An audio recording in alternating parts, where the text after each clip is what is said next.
మరా media welcomes political analyst KS Prasad. నమస్తే sir. నమస్తే అండి. రీసెంట్గా లోక్సభలో జరిగినటువంటి ఒక అంశానికి సంబంధించి మాట్లాడుకుంటే, ఆంధ్రప్రదేశ్ రాష్ట్రంలో టీడీపీ గవర్నమెంట్ అధికారంలోకి రాకంటే ముందు జగన్మోహన్ రెడ్డి గారి ప్రభుత్వం మీద కావచ్చు, ఆనాడు పవన్ కళ్యాణ్ గారు చేసినటువంటి వ్యాఖ్యలు, ఆంధ్ర రాష్ట్రంలో దాదాపుగా 32,000 మంది అమ్మాయిలు మిస్ అయిపోయారు, వాళ్ళందరూ ఏ విధంగా మిస్ అయ్యారు అనేది కేంద్ర ఇంటెలిజెన్స్ నాకు నన్ను హెచ్చరించింది, నన్ను గైడ్ చేయమని చెప్పింది, నన్ను మాట్లాడమని చెప్పింది అనేటువంటి కామెంట్లు చేశారు సార్. రీసెంట్గా దానికి సంబంధించి నర్సాపేట ఎంపీ లావు కృష్ణదేవరాయలు, టీడీపీకి సంబంధించినటువంటి ఎంపీనే, ప్రశ్న లేవనెత్తగా దానికి సంబంధించి ఆన్సర్లన్నీ కూడా లిఖితపూర్వకంగా ఇచ్చారు కేంద్ర హోంశాఖ సహాయ మంత్రి బండి సంజయ్ కుమార్ గారు. ఇచ్చినటువంటి సారాంశం, దాంట్లో లెక్కల సారాంశం అయితే ఏం చెప్తారు సార్? అమర్ గారు ఒక క్వశ్చన్ చెప్తా సార్. సార్, వెనకటి ఒక సామెత ఉండేది, 1000 అబద్ధాలు పెళ్లి చేయాలని. ఈ ప్రశాంత్ కిషోర్ గారు దేశానికి ఎప్పుడైతే ఏలినట్స్ ఏళ్ళ దాపరించాడు సార్, వీడి స్ట్రాటజీలు అంటే 1000 అబద్ధాలని ప్రభుత్వ స్థాపనలు. ఈ 1000 అబద్ధాలలో ఏంటంటే, మనం దేశంలో మనం ఒక పౌరులుగా నివసిస్తూ కూడా మనమే సిగ్గుపడే పరిస్థితులు అన్నమాట. అసలు ఏం జరుగుతున్నాయో మనకేం తెలియకుండా ఎడ్డిమా లోకాల్లో బతుకుతున్నాం అన్న ఇల్యూషన్స్ లోకాలు తీసుకెళ్ళి మనని ప్రభుత్వాలు స్థాపిస్తున్నారు. ఇప్పుడు ఉదాహరణకి ఈ ప్రభుత్వం ఇంటెలిజెన్స్ రిపోర్ట్లు ఎవరికి ఓ ప్రతిపక్షం కనీసం ఆ టైంలో గెలవని ఒక పవన్ కళ్యాణ్ గారు లాంటి వ్యక్తి ఏ స్థాయితో నాకు ఇంటెలిజెన్స్ రిపోర్ట్లు నా దగ్గరికి వస్తున్నాయి అంటే, మనం ఎడ్డిమోలోకల్లో కూర్చుని ఇవాళ పార్లమెంట్లో కూడా వీళ్ళు పనిపాటు లేకుండా వెళ్ళి దాన్ని ప్రశ్నిస్తున్నారంటే, జాతీయ గణాంకాలు దీనికన్నా ముందు చాలా క్రిస్టల్ క్లియర్గా చెప్పింది. ఇవాళ మీకు ఇంకో విషయం చెప్తా, ఇవాళ మీరు జాతీయ గణాంకాల మాట దేవుడెరుగు, పార్లమెంట్ సాక్షిగా మీరు ఇవాళ ఈ ప్రశ్నకి సమాధానం ఎవరు? బీకే పార్సారథి గారు, లావు కృష్ణదేవరాయలు గారు అడిగితే డిప్యూటీ హోమ్ మినిస్టర్ స్థాయిలో బండి సంజయ్ గారు ఆన్సర్ ఇచ్చారు ఫ్లోర్ ఆఫ్ ద హౌస్. ఇది కూడా క్వశ్చన్ అవర్లో. ఇప్పుడు దీనికి గతంలో మీరు రఘురామ కృష్ణరాజు గారు, రెబల్ స్టార్ కృష్ణరాజు, ఈ పకోడీ గోబ్బులు చెప్పినోడు అడిగిన ప్రశ్నకు కూడా ఇదే నిర్మలా సీతారామన్ గారు ఫ్లోర్ ఆఫ్ ద హౌస్లో ఆర్థిక విషయాల మీద 4,42,442 కోట్లు అని చెప్పిన తర్వాత కూడా ఈ బోగోనిశాన్ వాళ్ళందరూ చేసిన పని మీకు జ్ఞాపకం ఉంది కదా, 14 లక్షలను ఓదరగొట్టి అది ఎలక్షన్ హియరింగ్కి ఉపయోగపడ్డాయి. ఈ ఎలక్షన్ అయిన తర్వాత కూడా వీళ్ళు ఇలా అచ్చని పచ్చపోసలను ప్రూవ్ చేసుకోవడానికి ప్రయత్నిస్తున్న దాంట్లో మెట్టితో కొట్టిన పని చేశారు వాళ్ళు ఫ్లోర్ ఆఫ్ ద హౌస్లో. సార్, ఇప్పుడు నేను అంటుంది ఏంటంటే, నిజంగా కనుక ఇంత డీవియేషన్స్ జరిగితే ఎస్ ఎవరైనా ప్రశ్నించవచ్చు, మాట్లాడవచ్చు, సర్వ హక్కులు ఉంటాయి. కానీ అసలు మీరు గమనించారు లేదో, ఈ క్వశ్చన్ అవర్ ఆన్సర్ సారాంశం ఇది మీరు ఒకసారి వెనకాల డిస్ప్లే చేయించారు సార్, వీడియోకి ప్రజలకు అర్థం అవుతుంది. ఇంకెంతకన్నా ఒక ఇన్ఫర్మేషన్ ఉంది, అది కూడా చెప్తే అర్థమవుతుంది. ఇంక మనం ఏం చేయాలంటే, 30,000 మంది అమ్మాయిలు 32,000 మంది అమ్మాయిలు మాయమైపోయారు గొల్లెట్టారు కదా సార్. బురజల్ల కార్యక్రమంలో బాలికలు, యువతులు అదృశ్యమైపోయారు, నానా తెప్పలు పడిపోయారు, చచ్చిపోయారని చెప్తే పవన్ కళ్యాణ్ గారు సరే రా బాబు మీరు ఎలక్షన్ గెలిచేశారు, అయినా సరే లావు కృష్ణదేవరాయలు కానీ బీకే పార్సారథి కానీ లోడ పంపించి మళ్ళీ పార్లమెంట్లో కూడా అడిగారు, చింత సచ్చినా పులుపు సావలేదని, నిజంగా అమ్మ పెట్టి 4 పెడితేనే కానీ గుర్రం సవారీ ఎక్కదని. దీనికి అర్థాలు ఎప్పుడో చిన్నప్పుడు చెప్పిన సామెతలకి ఏంటంటే, 2019లో యువతులు కనిపించకుండా వచ్చిన ఫిర్యాదులు 6,896, ట్రేస్ అయినవి 6,583. అంటే 896కి 583కి ఎంత 100లోనే కదా సార్.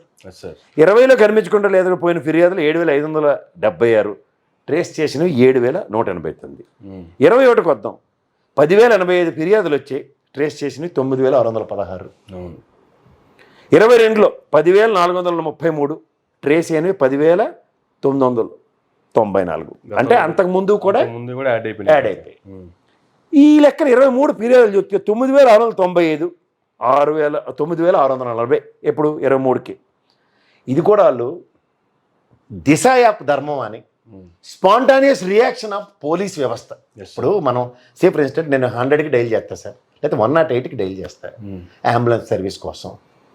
ఒక సర్వీస్ ప్రొవైడర్ 108 వాడు, ప్రైవేట్ వాడు, లేకపోతే రామలింగరాజు గారు, తర్వాత ఇప్పుడు అపోలో వాడు, ఎవడైనా అవునే స్పందిస్తారు. సర్వీస్ ప్రొవైడ్ అవుతుందన్న దాని మీద స్టాటిస్టిక్స్ మాట్లాడతారా?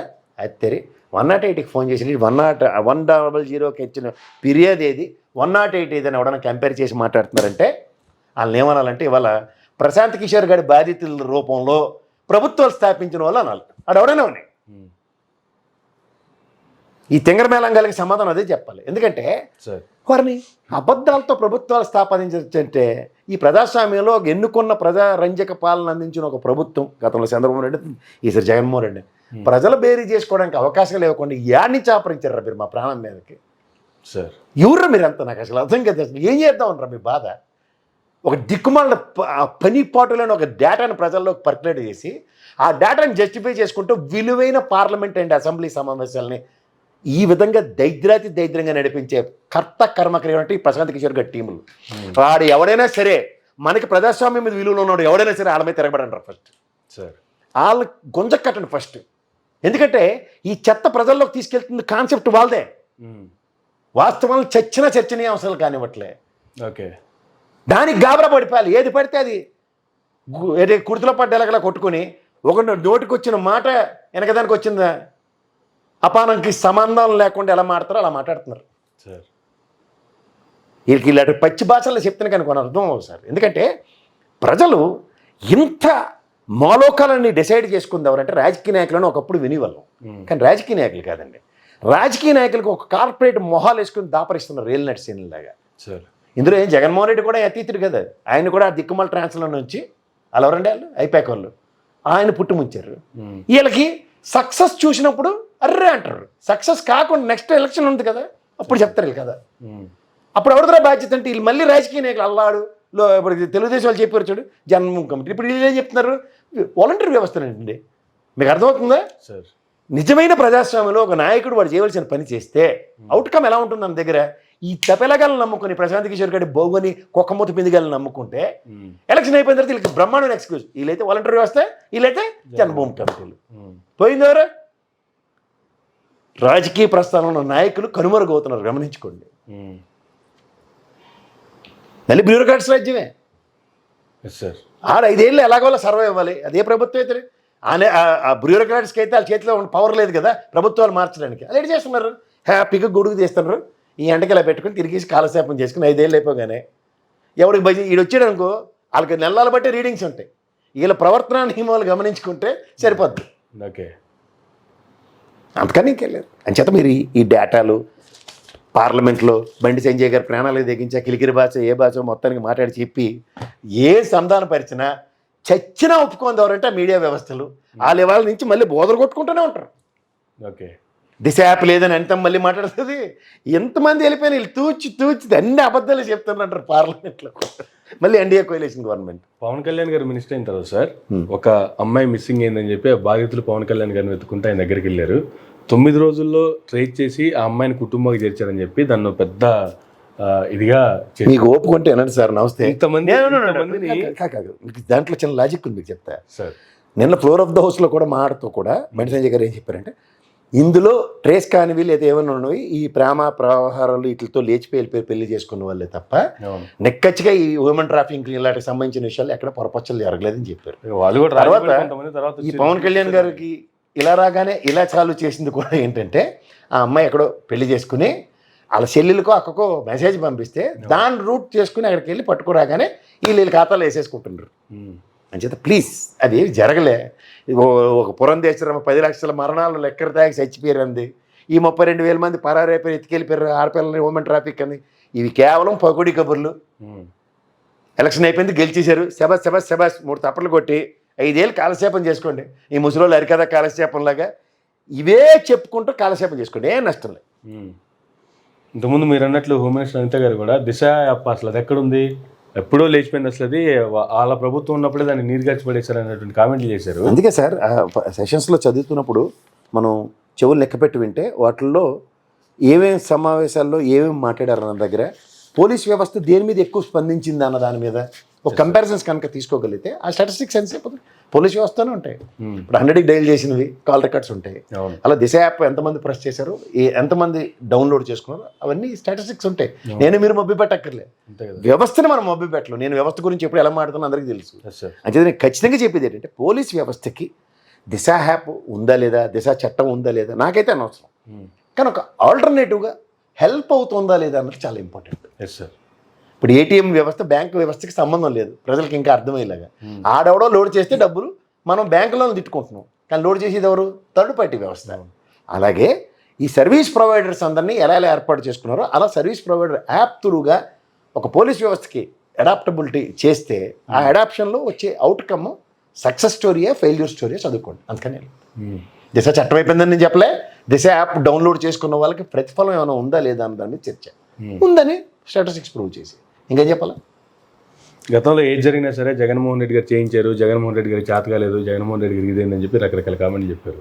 నిన్న అంతే గారు మాట్లాడుతూ 5 కోట్ల మంది ప్రజలకి 50,000 మంది పోలీసులు మాత్రమే ఉన్నారు, వీళ్ళ వల్ల ఏం జరుగుతుంది అనేది ప్రజలు కూడా అర్థం చేసుకోవాలా, ప్రజలు కూడా సంయమనం పాటించాలా.